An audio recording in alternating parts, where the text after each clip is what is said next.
Hello everybody, welcome back to my channel. जैसा कि हम सभी आने वाले लाइब्रेरी की वैकेंसी का प्रिपरेशन करना स्टार्ट किए थे, जिसमें मैं आप लोगों को लाइब्रेरी एंड इंफॉर्मेशन साइंस के जो प्रीवियस ईयर्स के सॉल्व पेपर्स थे उसे मैं करवा रहा था। तो आज उसकी नेक्स्ट वीडियो मैं लेके आया हूँ। तो स्टार्ट करते हैं आज के इंपॉर्टेंट सेशन को।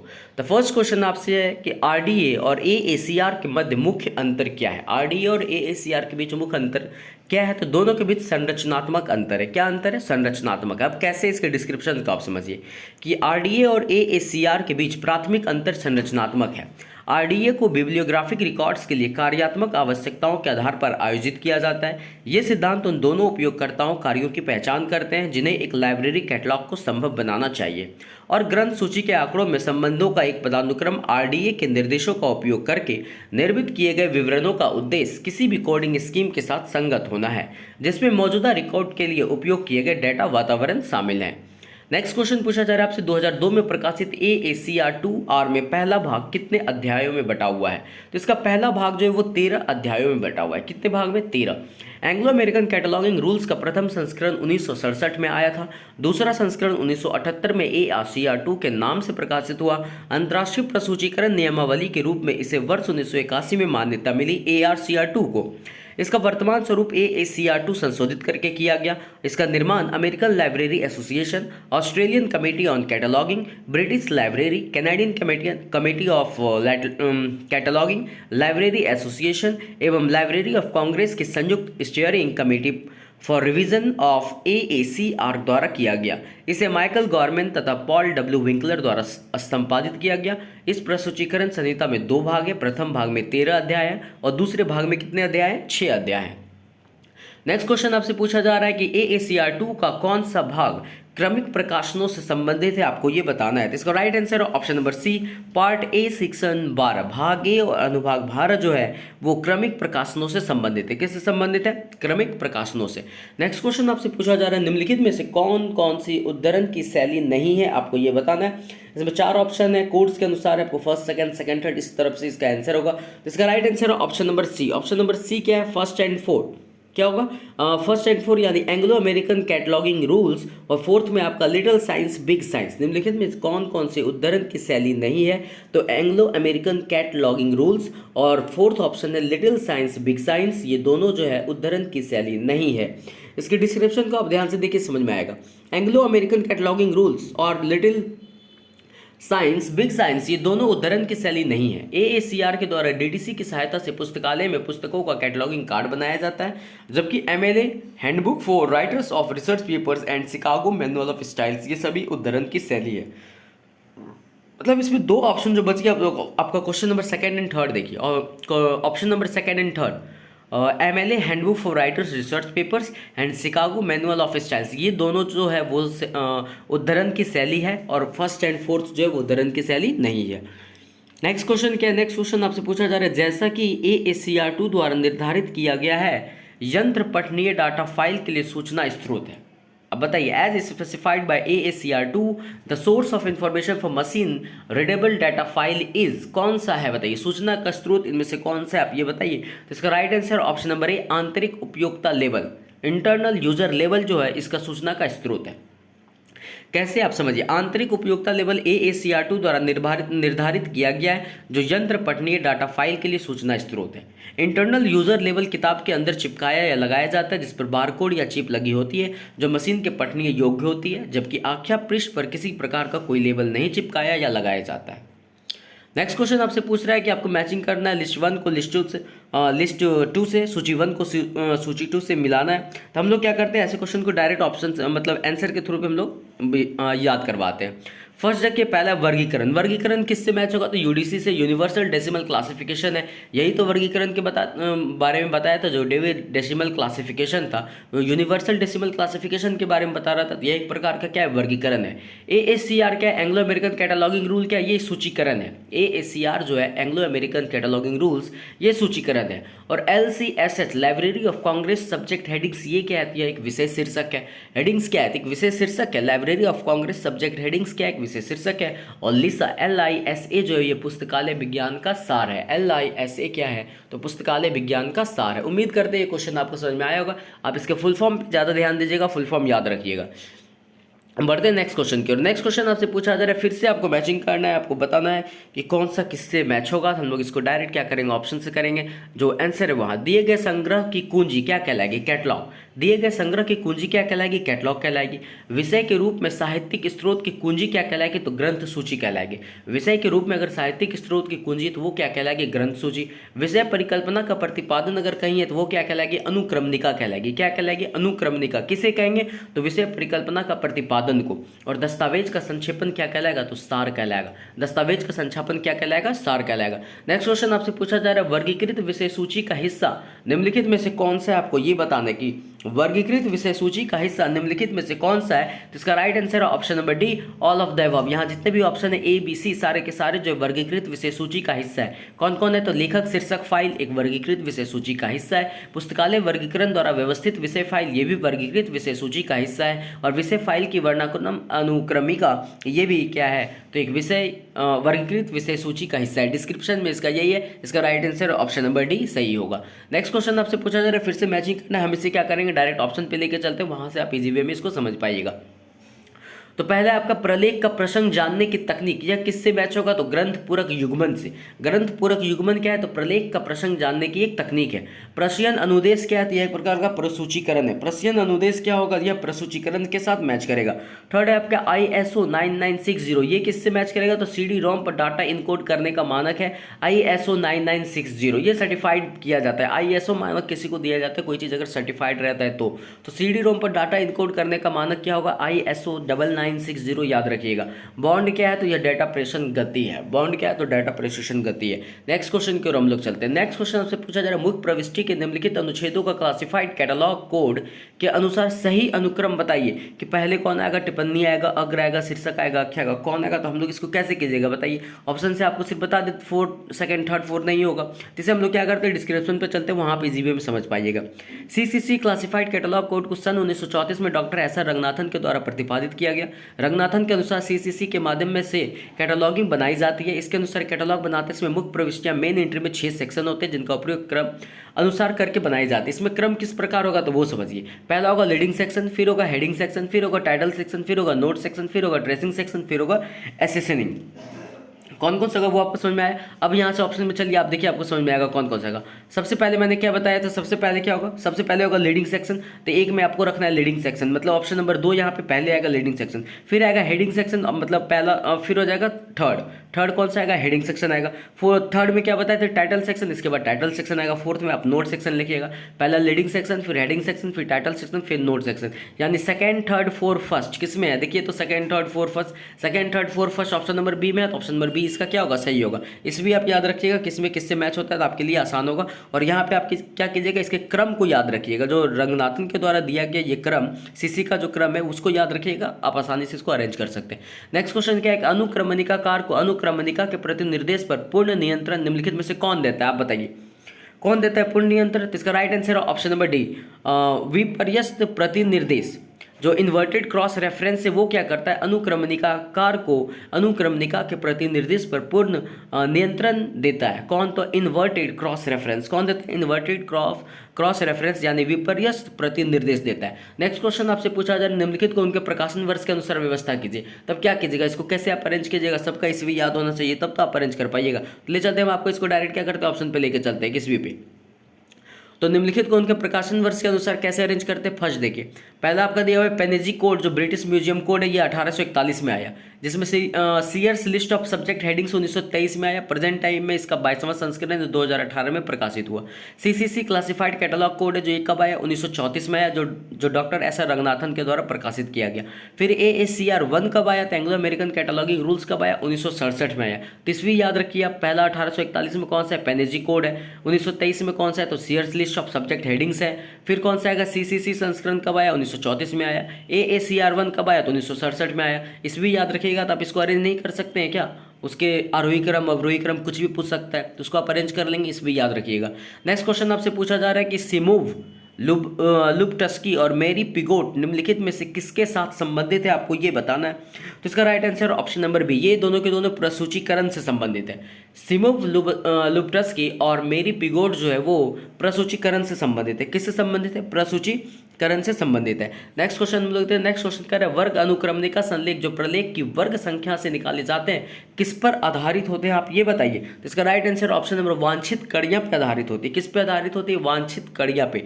वर्ग अनुक्रमणिका संलेख जो प्रलेख की वर्ग संख्या से निकाले जाते हैं वे वांछित कड़ियां पे निर्धारित होती है। नेक्स्ट क्वेश्चन देखते हैं क्या है। तर्क और रीजन आपको ध्यान देना है। अभिकथन क्या कह रहा है, तर्क क्या कह रहा है। अभिकथन कह रहा है विशिष्टता को बढ़ाने के लिए हमें अंकनों को स्वीकार करना चाहिए।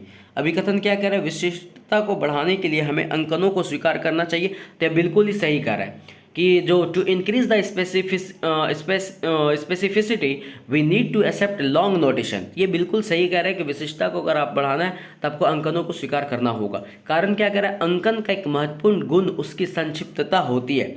तो आर जो रीजन है वो भी सही कह रहा है कि an important quality of notation is brevity. अंकन का एक महत्वपूर्ण गुण जो है उसकी संक्षिप्तता भी है, ये भी कहना सही है। ऑप्शन नंबर ए और आर दोनों सही है, लेकिन आप बताइए क्या जो रीज़न दिया है वो अभिकथन से मैच कर रहा है, उसके बारे में कुछ कह रहा है? नहीं कह रहा है। तो यहाँ पे आपका ऑप्शन नंबर क्या होगा कि अभिकथन ए और आर दोनों सही है, लेकिन आर जो है वो अभिकथन को अच्छे रूप से व्याख्या नहीं कर पा रही है। इस चीज़ को आप ध्यान रखिएगा। नेक्स्ट क्वेश्चन हम लोग चलते हैं। नेक्स्ट क्वेश्चन फिर से अभिकथन और तर्क है। देखिए क्या है अभिकथन कह रहा है क्या कि वेब ओपेक एक कंप्यूटरीकृत पुस्तकालय प्रसूची है जो पाठकों को ऑनलाइन उपलब्ध है। जी हाँ, यह बिल्कुल सही है कि जो वेब ओपेक है वो एक कंप्यूटराइज लाइब्रेरी कैटलॉग है जो अवेलेबल है किसके लिए, हर एक पाठक के लिए अवेलेबल है। तो अभिकथन यहाँ क्या होगा, सही होगा। रीजन क्या कह रहा है, इसे उपयोगकर्ताओं द्वारा पुस्तकालय की चार दीवारी में ही खोजा जा सकता है। तो ये कहना बिल्कुल गलत है। It can be search by the users with in the four walls of the library only. सिर्फ क्या चार दीवारी के अंदर के इसे आप खोज सकते नहीं, ये बाहर भी क्या होगा आपको मौजूद मिल सकता है। जो भी पुस्तकालय प्रसूची है उसमें ऑनलाइन अगर पढ़ना है तो बाहर भी उपलब्ध है। तो यहाँ पे अभिकथन सही है, लेकिन तर्क क्या है, पूरी तरह से गलत है। तो इसका ऑप्शन नंबर देख लीजिएगा, ए दिया हुआ है A is true but R is false. तो इसका क्या होगा, ऑप्शन नंबर ए इसका सही होगा। नेक्स्ट क्वेश्चन की ओर हम लोग चलते हैं। नेक्स्ट क्वेश्चन पूछा जा रहा है AACR2 के अनुसार वह स्रोत जिससे टाइटल प्रॉपर लिया जाता है उसे क्या कहते हैं। AACR2 के अनुसार वह स्रोत जिससे टाइटल प्रॉपर लिया जाता है उसे क्या कहते हैं। तो उसका राइट आंसर क्या, ऑप्शन नंबर ए दिया हुआ है ये सामने, उसे हम लोग क्या कहते हैं, सूचना का मुख्य स्रोत कहते हैं। क्या कहते हैं, सूचना का मुख्य स्रोत। इसकी डिस्क्रिप्शन को आप देख लीजिए कि AACR2 के अनुसार वह स्रोत जिसमें टाइटल प्रॉपर लिया जाता है उसे सूचना का मुख्य स्रोत कहते हैं। AACR2 के अनुसार कैटलॉग कार्ड बनाते समय मुख्य रूप से 8 चरणों का ध्यान देना पड़ता है। इसी में नेक्स्ट क्वेश्चन दे दिए कि AACR2 में उत्तरदायित्व क्षेत्र के कथन में अन्य शीर्षक सूचना से पहले क्या लगाया जाता है, आपको ये बताना है। तो इसका right answer option number D, colon लगाया जाता है। AACR2 में उत्तरदायित्व क्षेत्र के कथन में अन्य शीर्षक सूचना से पहले क्या लगाया जाता है, तो कोलन लगाया जाता है। ये सब चीज़ आप ध्यान रखिएगा, इंपॉर्टेंट एग्जाम में पूछे जाएंगे। नेक्स्ट क्वेश्चन आपसे पूछा जा रहा है फिर से अभिकथन और तर्क है, आपको बताना है अभिकथन सही है या फिर तर्क सही है। अभिकथन क्या कह रहा है, AACR2 अनुदेशित करता है कि आख्या पृष्ठ के अतिरिक्त कोई सूचना सूची में नहीं जोड़ा जाना चाहिए। ये एकदम बिल्कुल ही कहना गलत है। कह रहा है AACR2 अनुदेशित करता है कि क्या आख्या पृष्ठ के अतिरिक्त कोई सूचना सूची में नहीं जोड़ा जाना चाहिए, तो ये बिल्कुल गलत है। आप किसी भी सूचना सूची को जोड़ सकते हैं इसमें, इस बात को ध्यान रखिएगा। तर्क क्या कह रहा है, सूचना में सूचीकरण का मुख्य स्रोत आख्या पृष्ठ और आख्या पृष्ठ का बायां पृष्ठ है। तो हाँ, यहाँ पे आर जो रीजन कह रहा है वो सही है कि सूचना के सूचीकरण का मुख्य स्रोत जो है वो आख्या पृष्ठ और आख्या पृष्ठ का बायां पृष्ठ भी है। The main source of the cataloguing information is the title of the title page and the verso of the title page. दोनों के दोनों सही है, आख्या पृष्ठ और बाया पृष्ठ दोनों का। लेकिन यहाँ पे अभिकथन गलत कह रहा था, तर्क क्या सही है। तो यहाँ पे आप देख लीजिएगा कौन सा ऑप्शन सही होगा। अभिकथन गलत बता रहा है, बोथ ए और आर ट्रू, तो ये गलत होगा। ए इज ट्रू, ये पहले छाड़ दीजिए। ऑप्शन नंबर सी देखिए, A is false but R is true, यानी यहाँ पे क्या होगा, ऑप्शन नंबर सी सही होगा। आपका राइट आंसर क्या है, ऑप्शन नंबर सी। अभिकथन और तर्क है, इस क्वेश्चन को थोड़ा ध्यान माइंड में रखिएगा, अच्छे से इसके बारे में जानकारी लीजिएगा, तब आप ये कंफर्म मार पाइएगा, नहीं तो गलत हो जाएगा। नेक्स्ट क्वेश्चन हम लोग देखते हैं क्या कह रहे हैं, निम्नलिखित सूचीकरण संहिताओं को उनके प्रथम प्रकाशन वर्ष के अनुसार व्यवस्थित कीजिए। तो अब इस क्वेश्चन को मैं क्या करूं, कैसे इसे डील करूं, इसके लिए आपको क्या करना होगा, सारे केस भी याद रखने होंगे। डायरेक्ट हम लोग ऑप्शन पे चलते हैं कि AA code, Anglo American code कब आया, 1908 में आया। कब आया, 1908 में एंग्लो अमेरिकन कोड आया। ALA कोड कब आया, American library association code. ALA जो है वो अमेरिकन लाइब्रेरी एसोसिएशन कोड है, वो कब आया, तो 1922 में आया। CCC जो है वो क्लासिफाइड कैटलॉगिंग कोड है, ये कब आया, तो 1934 में आया। कब आया, 1934 में। नेक्स्ट है आपका AACR1, Anglo American cataloguing rules 1 कब आया, 1967 में आया। अब इस क्वेश्चन का क्या निचोड़ हम बताइए, ये बताइए। आपको इस भी याद रखना होगा, AA कोड कब आया, 19 1908 में। फिर ALA कब आया? 1922 में। CCC कब आया? 1934 में। AACR1 कब आया? 1967 में। इसमें याद रखिएगा, इस क्वेश्चन को आप सॉल्व कर पाइएगा, नहीं तो नहीं कर पाइएगा। नेक्स्ट क्वेश्चन की ओर हम लोग चलते हैं कि रंगनाथन के क्लासिफाइड कैटलॉग कोड में लेखकीय द्वंद्व में शामिल है। अब बताइए लेखकीय द्वंद्व में क्या क्या शामिल है ये बताइए। तो इसका राइट आंसर है option number A. Option number A आप कोड में देखिए क्या दिया हुआ है, ABC, यानी ऑप्शन नंबर ABC तीनों सही है कि रंगनाथन के क्लासिफाइड कैटलॉग कोड में लेखकीय द्वंद्व में क्या क्या शामिल है। तो व्यक्ति बनाम व्यक्ति शामिल है, व्यक्ति बनाम कॉर्पोरेट निकाय शामिल है, सरकार बनाम संस्थान शामिल है। कौन कौन सा शामिल है? व्यक्ति बनाम व्यक्ति, व्यक्ति बनाम कॉर्पोरेट निकाय और सरकार बनाम संस्थान, ये 3 शामिल है। जो फोर्थ है व्यक्ति बनाम प्रकाशन, ये शामिल नहीं है, ध्यान रखिएगा, ऑप्शन में आएगा कि रंगनाथन के क्लासिफाइड कैटलॉग कोड में लेखकीय द्वंद्व में क्या क्या शामिल है। तो व्यक्ति बनाम व्यक्ति, व्यक्ति बनाम कॉर्पोरेट निकाय और सरकार बनाम संस्थान शामिल है। नेक्स्ट क्वेश्चन की ओर हम लोग चलते हैं। वर्ग अनुक्रमणिका जो किसी प्रलेख की वर्ग संख्या से प्राप्त होती है निम्नलिखित में से किस पर आधारित है, आपको ये बताना है। तो इसका राइट आंसर है ऑप्शन नंबर डी, वो वांछित कड़ी पर आधारित है। वर्ग अनुक्रमणिका जो किसी प्रलेख की वर्ग संख्या से प्राप्त होती है किस पर आधारित है? तो वांछित कड़ी पर आधारित है। किस पे आधारित है? वांछित कड़ी पर आधारित है। इसका थोड़ा डिस्क्रिप्शन आप देखिए। वर्ग अनुक्रमणिका जो किसी प्रलेख की वर्ग संख्या से प्राप्त होती है वह वांछित कड़ी पर आधारित होती है। डॉक्टर SR रंगनाथन ने थ्योरी ऑफ लाइब्रेरी कैटलॉग में इन सभी लिंक्स का प्रयोग किया है जो 1938 में प्रकाशित किया गया। ये सभी लिंक रंगनाथन के द्वारा प्रतिपादित 1934 में क्लासिफाइड कैटलॉग कोड में कैटलॉग बनाने के लिए किया गया, जिनकी सूचीकरण में आवश्यकता होती है। नेक्स्ट क्वेश्चन क्या है? नेक्स्ट क्वेश्चन आपसे पूछा जा रहा है AACR2 के अध्याय 9 में AACR2 और 2002 में अपना नाम परिवर्तित कर लिया। अब परिवर्तित नाम की पहचान कीजिए, आपको बताना है इसमें परिवर्तित नाम क्या है। इसका राइट आंसर है option number C, machine readable data files. Machine readable data file जो है ये परिवर्तित नाम है। क्या है? परिवर्तित नाम है। डिस्क्रिप्शन में सेम दिया हुआ है। इलेक्ट्रॉनिक संसाधन AACR2 के अध्याय 9 ने AACR2 और 2002 में अपना नाम परिवर्तित कर लिया। इलेक्ट्रॉनिक सोर्सेज के माध्यम से सभी प्रकार की क्रियाविधि इलेक्ट्रॉनिक के माध्यम से हो रहा है, जिससे समय की बचत और सभी को आसानी से प्राप्त हो जा रहा है। तो अगर आपसे क्वेश्चन में पूछ लिया है कि AACR2 के अध्याय 9 ने AACR2 और 2002 में अपना नाम परिवर्तित कर लिया और परिवर्तित के नाम बताइए, तो इसका परिवर्तित नाम होगा machine readable data file. Option number B, electronic संसाधन। इसका जो परिवर्तित नाम है वो क्या है? इलेक्ट्रॉनिक संसाधन होगा। यहाँ पे गलत हो गया ये कि AACR2 के अध्याय 9 ने AACR2 और 2002 में अपना नाम परिवर्तित कर लिया। इसका परिवर्तित नाम क्या है? तो इलेक्ट्रॉनिक संसाधन है। क्या है इसका? इलेक्ट्रॉनिक संसाधन है। नेक्स्ट क्वेश्चन देखते हैं। नेक्स्ट क्वेश्चन आपका फिर से अभिकथन और तर्क आया। अभिकथन क्या कह रहा है उस चीज़ को आप ध्यान दीजिए पहले। अभिकथन इसमें क्या कह रहा है? अभिकथन कह रहा है यहाँ पे RDA में 3 लेखकों तक 3 का निकाय अब मुख्य अनुदेश है। क्या कह रहा है? RDA में 3 लेखकों तक 3 का निकाय अब मुख्य अनुदेश है। तर्क क्या कह रहा है? RDA उपयोगकर्ताओं के लिए महत्वपूर्ण व्यक्तियों और कॉर्पोरेट निकायों तक पहुंच प्रदान नहीं करता है। देखिए तर्क तो बिल्कुल ही गलत कह रहा है कि RDA उपयोगकर्ताओं के लिए महत्वपूर्ण व्यक्तियों और कॉर्पोरेट निकायों तक पहुंच प्रदान नहीं करता है। RDA तो करता है, वो सारी चीज़ों को व्यक्ति और कॉर्पोरेट निकाय तक पहुंच प्रदान करता है, यहाँ पे नहीं लिखा हुआ है। तो R क्या है? गलत है। अभिकथन कह रहा है RDA में 3 लेखकों तक 3 का नियम अब मुख्य अनुदेश है। तो यहाँ अभिकथन भी गलत बता रहा है। RDA में 3 लेखकों तक 3 का नियम मुख्य अनुदेश नहीं है, इस बात को आप ध्यान रखिएगा। यहाँ 3 का नियम नहीं होगा। तो यहाँ पे अभिकथन और तर्क दोनों के दोनों क्या होंगे? गलत होंगे। क्या होंगे? दोनों गलत है। A और R दोनों गलत है। आप ऑप्शन में देख लीजिएगा किस में दिया हुआ है, दोनों का दोनों फॉल्स। तो both A and R false. Option number D देखिएगा इसका सही है। नेक्स्ट क्वेश्चन की ओर चलते हैं। नेक्स्ट क्वेश्चन क्या कह रहा है समझिए।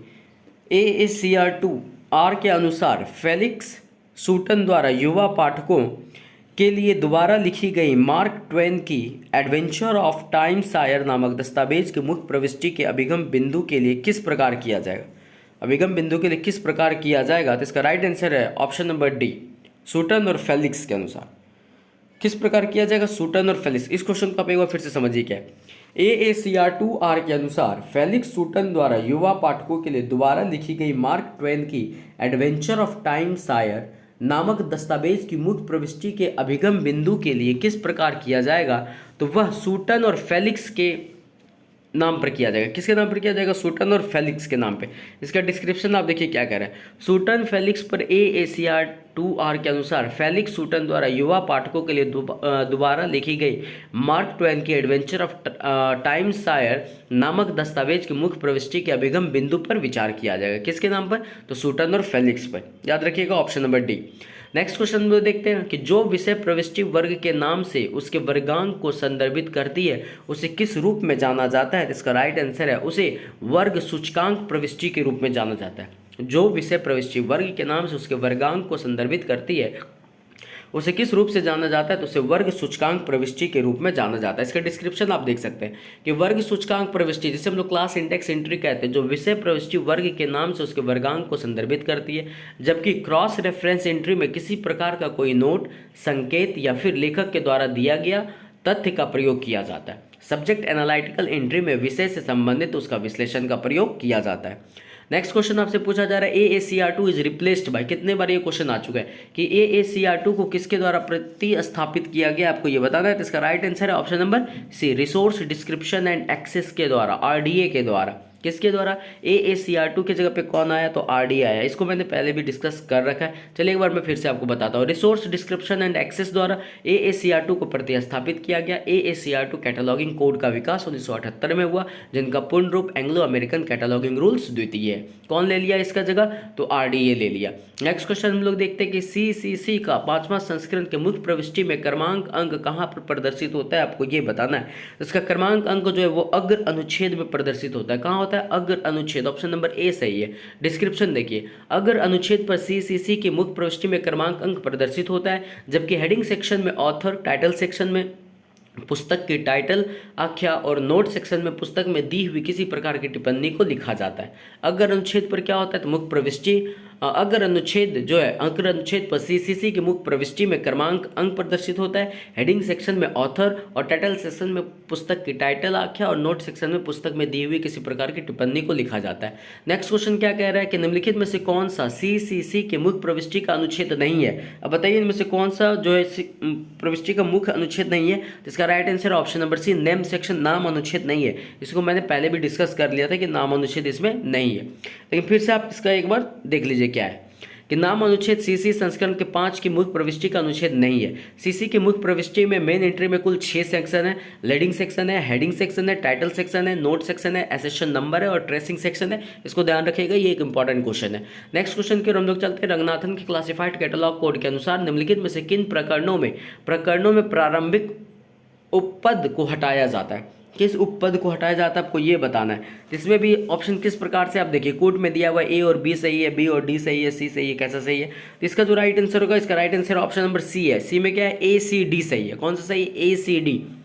अब क्वेश्चन देखिए, रंगनाथन के क्लासिफाइड कैटलॉग कोड के अनुसार निम्नलिखित में से किन प्रकरणों में प्रारंभिक उपपद को हटाया जाता है? किन प्रकरणों में? तो फर्स्ट इसका सम्मेलन के नाम के प्रस्तुतिकरण में उपपद को हटाया जाएगा। दूसरा क्या है इसका? सरकार के नाम के प्रस्तुतिकरण में हटाया जाएगा। नहीं, बी में नहीं हटाया जाएगा। ए ऑप्शन इसका सही है, ऑप्शन नंबर A, C और D। सी नंबर श्रृंखला के नाम से प्रस्तुतिकरण में हटाया जाएगा, संस्था के नाम में प्रस्तुतिकरण में हटाया जाएगा। ऑप्शन नंबर बी इसका गलत है। सही क्या होगा? ACD। ऑप्शन नंबर सी क्या है इसका राइट आंसर है। क्वेश्चन कर रहे थे रंगनाथन के क्लासिफाइड कैटलॉग कोड के अनुसार निम्नलिखित में से किन प्रकरणों में प्रारंभिक उपपद को हटाया जाता है? किन प्रकरणों में? तो सम्मेलन के नाम के प्रस्तुतिकरण में हटाया जाएगा। ऑप्शन नंबर सी, श्रृंखला के नाम के प्रस्तुतिकरण में हटाया जाएगा। ऑप्शन नंबर डी, संस्था के नाम के प्रस्तुतिकरण में हटाया जाएगा। ऑप्शन नंबर बी में नहीं हटाया जाएगा।